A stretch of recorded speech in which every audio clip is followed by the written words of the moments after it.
Ya, selamat pagi. Shalom Bapak Saudara yang dikasihi Tuhan. Kembali lagi di acara sarapan pagi, makanan yang sesungguhnya bagi hati. Ya, puji Tuhan, bisa Bapak Ibu Saudara lihat di belakang saya. Kali ini saya ada di Baluran dan saya bersama tim sarapan di sini. Namun saya tidak mau membahas lagi tentang Baluran. Saya membahas hal yang berbeda, yaitu saya mau membahas tentang baju. Saya membahas tentang baju yang kotor. Saya tadi berjalan keliling-keliling di sini dan saya keringetan, baju saya jadi kotor Bapak Saudara. Dan saya mau menganalogikan baju kotor sebagai diri kita. Kenapa saya memilih baju kotor? Kenapa tidak baju yang bersih atau hal-hal lain? Karena Roma 3:23, karena manusia telah berbuat dosa dan telah kehilangan kemuliaan Allah. Kita semua sudah kotor. Bahkan tidak ada di antara kita yang lebih bersih dari orang lain. Kita semua kotor Bapak Saudara. Dan saya mau lanjutkan dengan perumpamaan lainnya, yaitu tentang laundry.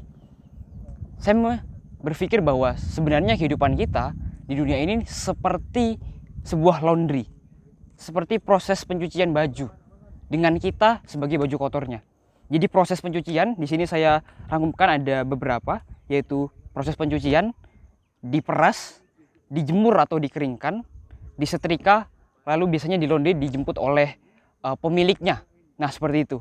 Nah, kita mau bahas lebih lanjut sedikit lebih detail di proses pencuciannya.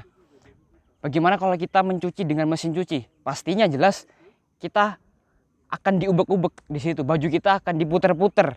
Maksudnya apa sih? Ya, di situ pasti kita tidak mengalami hal-hal yang tidak enak. Kita mengalami ujian, kita mengalami pergesekan dengan baju yang lain. Dan di situ di Yakobus 1:3 dikatakan bahwa ujian terhadap iman kita itu menghasilkan ketekunan. Jadi kita diubek-ubek tadi, kita saling bergesekan. Tujuannya apa sih? Untuk lebih bersih. Dan sebagai manusia, kita apa? Supaya kita menghasilkan sebuah ketekunan. Kita lebih lagi dalam Tuhan. Kemudian selanjutnya, di Amsal 27:17 itu dikatakan bahwa besi menajamkan besi, orang menajamkan sesamanya. Jadi pergesekan yang ada tadi di dalam mesin cuci, itu yang akan menajamkan kita sebagai manusia.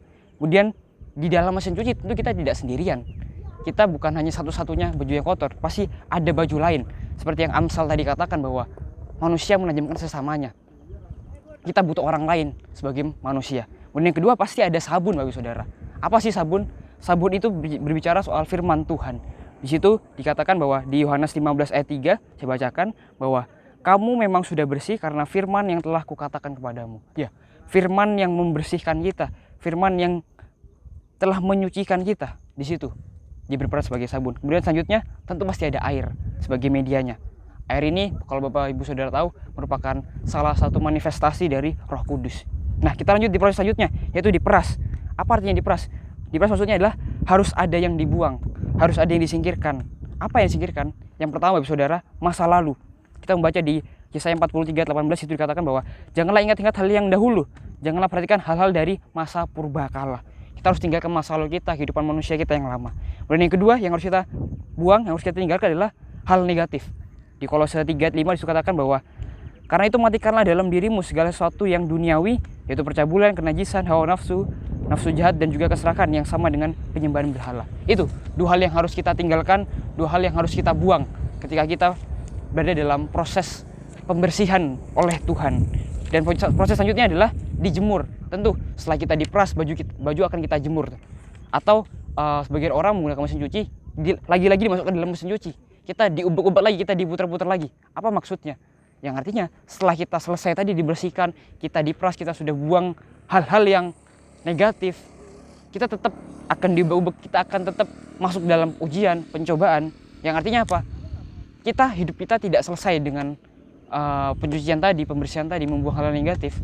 Kita tidak bebas dari masalah, karena Tuhan pun tidak menjanjikan kita bebas dari masalah, tapi Dia menjanjikan penyertaan yang selalu ada untuk kita. Dan selanjutnya, setelah itu dikeringkan, selanjutnya adalah disetrika. Apa maksudnya disetrika? Ini adalah mempersiapkan diri kita untuk akhir zaman. Dimana di 2 Petrus pasal 3:9 di situ dikatakan bahwa Tuhan tidak lalai menepati janjinya, sekalipun ada orang yang menganggapnya sebagai kelalaian, pasti ia, tetapi ia sabar terhadap kamu, karena ia mengendaki supaya jangan ada yang binasa, melainkan supaya semua orang berbalik dan bertobat. Ya, Tuhan tidak akan melewatkan satu orang pun di dunia ini. Dia akan istilahnya menjamah semuanya. Ya seperti kita menyetrika, kita tidak akan melewatkan satu kerutan pun dalam baju kita. Seperti itu. Dan yang terakhir, tentunya pada saat akhir zaman nanti, Tuhan yang datang kita. Tuhan mendatangi kita, Tuhan yang menjemput kita. Dan tentunya itu tidak tiba-tiba langsung begitu datang. Ada tanda-tandanya Bapak Saudara. Seperti halnya setelah kita setrika, kita lipat bajunya. Tidak mungkin tiba-tiba langsung selesai begitu saja. Ada satu bagian yang demi satu-satu kita lipat. Itu pasti ada tandanya. Sama halnya dengan Tuhan. Tuhan akan memberikan tanda-tandanya. Dan hari demi hari sudah semakin tergenapi Bapak Saudara. Dan pada akhirnya nanti Tuhan sendiri yang datang untuk menjemput kita, untuk bawa kita ke dalam kehidupan yang kekal Bapak Saudara.